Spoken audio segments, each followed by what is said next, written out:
जो किताबें पहले हम लोग पढ़ते थे जी। 50-60 में मिलती थी, आज जो है 1000 की किताबें हो गई हैं। जी।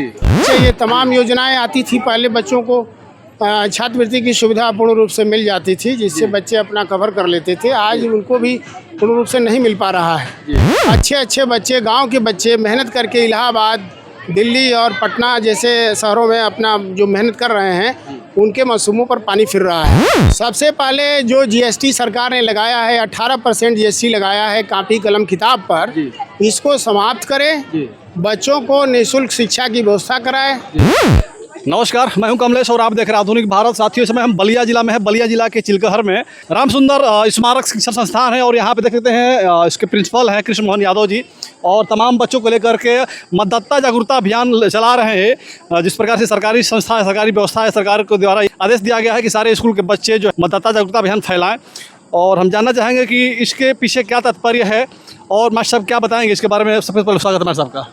देखिए, ये जो देश में आम चुनाव होने जा रहा है 2024 का जी, इसमें सरकार की तरफ से मतदाता जागरूकता अभियान चलाया जा रहा है। जी, हमारे बलिया के जिलाधिकारी महोदय के निर्देशानुसार जी, चिलखर ब्लॉक में हमारे विद्यालय को चयनित किया गया है जी, कि मेरे विद्यालय के छात्र छात्राओं द्वारा मतदाता जागरूकता अभियान का कार्यक्रम चलाया जाए, जी, जिसके तहत हमने छात्र छात्राओं की रैली निकाल करके बच्चों को संबोधित करके ये बताने का प्रयास किया है जी, कि मतदान आपका संवैधानिक अधिकार है, जी, और जो भी अपने घर के आसपास के लोग हैं, घर में हो, जी, उनको मतदान करने के लिए आप प्रेरित करिए, जी, क्योंकि लोकतांत्रिक सरकार बनाने का अधिकार जो है जनता को है, जी, और जनता ही सरकार बनाती है। जी, तो जब जनता चुनाव करेगी तभी वो सरकारें बन पाएंगी। जी, और देश के सबसे बड़े लोकतंत्र में जी, यह जो चुनाव का महापर्व है, जी, इसमें अगर मतदाता मतदान नहीं करेंगे तो स्वस्थ सरकारें नहीं बन पाएंगी। जी,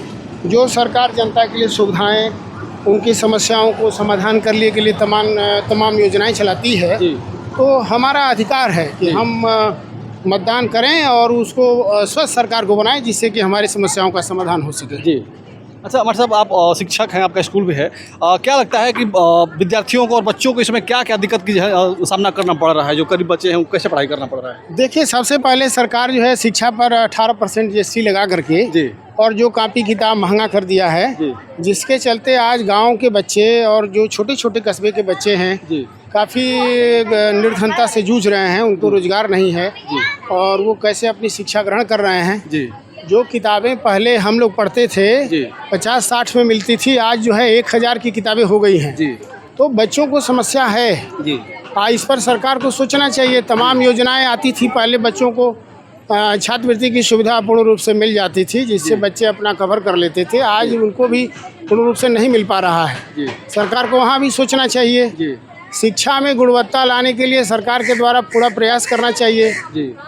जो इंटरमीडिएट स्तर के विद्यालय हैं, वहाँ तकनीकी शिक्षा, व्यावसायिक शिक्षा का समावेश करना चाहिए, ताकि आने वाले इस देश में जो इतनी बड़ी बेरोजगारी है, वह व्यावसायिक शिक्षा लेकर के रोजगार की कुछ अपनी गतिविधि स्थापित कर सकें, जिससे उनकी जीविका चल सके। आज देख रहे हैं तमाम प्रतियोगी परीक्षाएं हो रही हैं, हम लोग विद्यार्थियों को पढ़ाते हैं, वो मेहनत से अपने परीक्षा की तैयारी करते हैं, लेकिन सरकार जो है एकेडमिक परीक्षाओं को तो तमाम सीसीटीवी कैमरे लगा करके, पर्यवेक्षक लगा करके, बाहरी और केंद्र व्यवस्थापक और फिर यहाँ के केंद्र व्यवस्थापक जितनी व्यवस्था को सुदृढ़ कर देती है, वह प्रतियोगी परीक्षाओं में नहीं कर पाती है, जिससे इनकी परीक्षाएं लीक हो रही है। अच्छे अच्छे बच्चे, गांव के बच्चे मेहनत करके इलाहाबाद, दिल्ली और पटना जैसे शहरों में अपना जो मेहनत कर रहे हैं, उनके मसूमों पर पानी फिर रहा है। वो छात्र मिलते हैं तो कहते हैं कि सरकारें जो है रोजगार को लेकर के निष्क्रिय हैं। तो सरकार जो है पूरी जनता की होती है, चाहे वो किसी भी समाज का हो, चाहे छात्र हो, नौजवान हो, किसान हो, व्यापारी हो, सबके लिए सरकारें हैं और सबके बारे में कुछ सोचना चाहिए।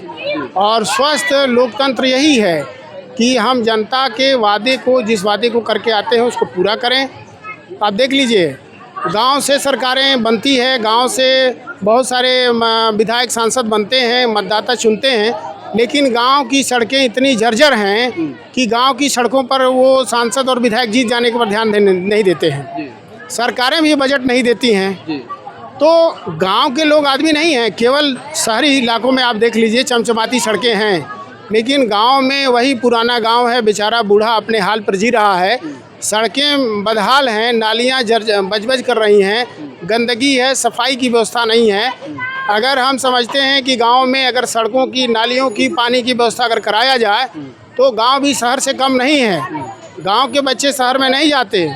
तो यहाँ पर इस सुविधाओं को विस्तार करे सरकार, और हम सब इस लोकतंत्र के महापर्व में सभी मतदाताओं से अपील करते हैं कि आप जो है एक स्वस्थ लोकतंत्र की स्थापना करिए, एक ऐसी सरकार बनाइए जिससे आपके समस्याओं का समाधान हो सके।